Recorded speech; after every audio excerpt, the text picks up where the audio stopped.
The SFMTA is recognizing Black history in the Bay. We all love our national heroes like Rosa Parks, Sojourner Truth, Ida B. Wells, and Elizabeth Jennings Graham in leading the way for equal rights in transportation. But did you know San Francisco has its own heroes in public transportation? Born in 1839 in Maryland to a father who was enslaved and a seamstress mother, Charlotte Brown and her family relocated to San Francisco by 1860 during the Gold Rush and became part of the city's black middle class. On April 17, 1863, Charlotte had a doctor's appointment. Those are very important to all of us to keep our health in check.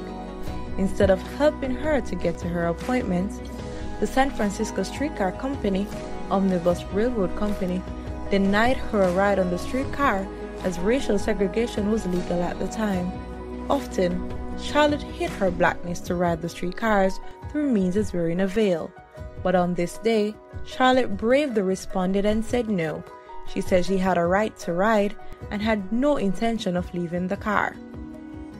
Instead of accommodating Charlotte, a paying customer, the streetcar company forcibly removed her from the car. Charlotte Brown and her father brought a lawsuit against the Omnibus Railroad Company, and they won. Meanwhile, just 3 days after the first trial, Brown was ejected from yet another streetcar. Can you imagine? She then brought a second suit against Omnibus. On October 5, 1864, from Charlotte's case, Judge Orville C. Pratt ruled that excluding passengers from streetcars because of their race was illegal. He called this discriminatory practice a relic of barbarism. The Charlotte Brown case paved the way for other cases brought by San Francisco's African Americans. For example, entrepreneur and abolitionist Mary Ellen Pleasant challenged whites-only practices and successfully attacked racial discrimination in San Francisco as she began a series of court battles to fight laws prohibiting blacks from riding trolleys and other buses. In 1866, she with other black women were ejected from a city streetcar.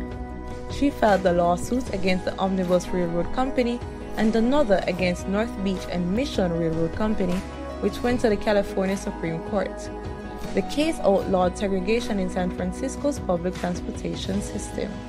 In 1893, streetcar segregation was officially outlawed on statewide streetcars by the California legislature. After Charlotte Brown won her case, Senator Charles Sumner invoked the case in Congress as setting an important precedent for racial equality when he argued in favor of integrating streetcars in the nation's capital. Thank you to our local San Francisco activists for pioneering racial equity in transportation. This information was delivered to you by the San Francisco Municipal Transportation Agency. The SFMTA is recognizing Black history in the Bay.